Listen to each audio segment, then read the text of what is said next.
Governor Gavin Newsom is asking all California schools to limit cell phone use. The governor sent a letter to schools that says in part, quote, "I urge every school district to act now to restrict smartphone use on campus as we begin the new academic year. The evidence is clear. Reducing phone use in class leads to improved concentration, better academic outcomes, and enhanced social interactions." The governor also praised school districts that have already taken action, and one of those districts is Lincoln Unified in Stockton. So here's their policy. Students are required to put phones in a marked space at the start of class. Phones will have to be turned off during school hours. The only exception is for high school students during lunch. Phones can be used as a medical device if it has already been noted in a health plan. In 2019, Governor Newsom signed a bill that gives districts the right to regulate when students use their phones, and he's now working with the state legislature to further limit phone usage on campuses. Now, Governor Newsom isn't the only state leader urging schools to cut cell phone use. State Superintendent of Schools Tony Thurmond is pushing for the same thing, and our school superintendent, State Superintendent Tony Thurmond, joins us live now. Thank you so much for joining us and taking the time, Mr. Thurmond. As a parent who grew up without a cell phone and didn't get to have a cell phone in class, why were they ever even allowed? You know, I mean, cell phones are supposed to be tools to support learning, but clearly research shows that there's been a negative impact from over-reliance and from using them for too long, and lack of sleep, and affecting mental health. And so this is a time when we have to make a shift to help students to be safe, and that's why I support a ban on cell phones being used during school time. Yeah, so I have two teenagers, college students even. I don't know when they started allowing them, but so now you're saying, look, we tried it, it didn't work. Are there parents that are pushing back on this?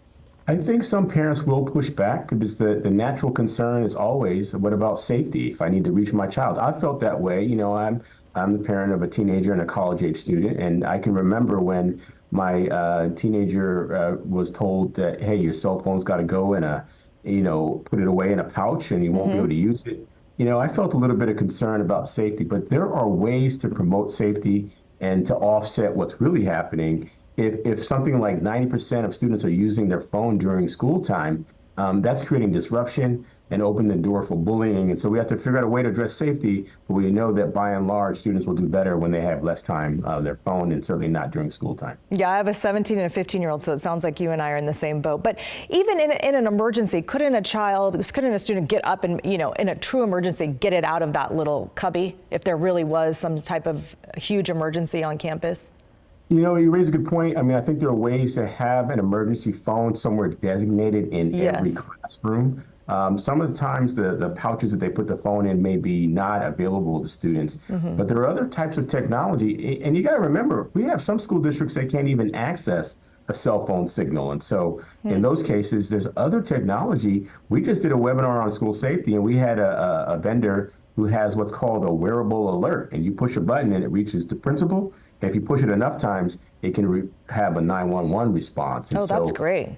There are ways to address safety, and it seems that by and large, the concerns around safety can be addressed in a way that will help to offset what's really a bigger concern about the mental health, the spike in depression and anxiety that many of our students are facing. We have to address that. Well, and we know a lot of that started in the pandemic just from the research that's been done, but there's also been research that says the longer they stay off their phones, the more their mental health improves and their anxiety goes down.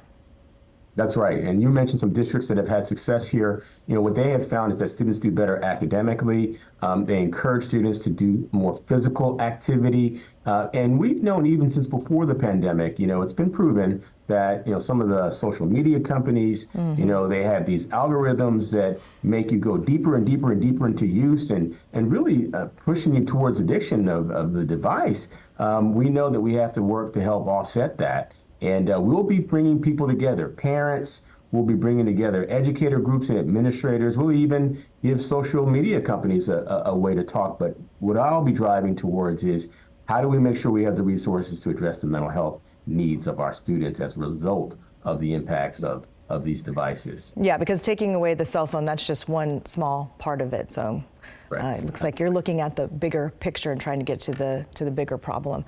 Absolutely. All right. Tony Thurmond, our State Superintendent of Public Instruction here in California, thank you so much for your time. We appreciate it.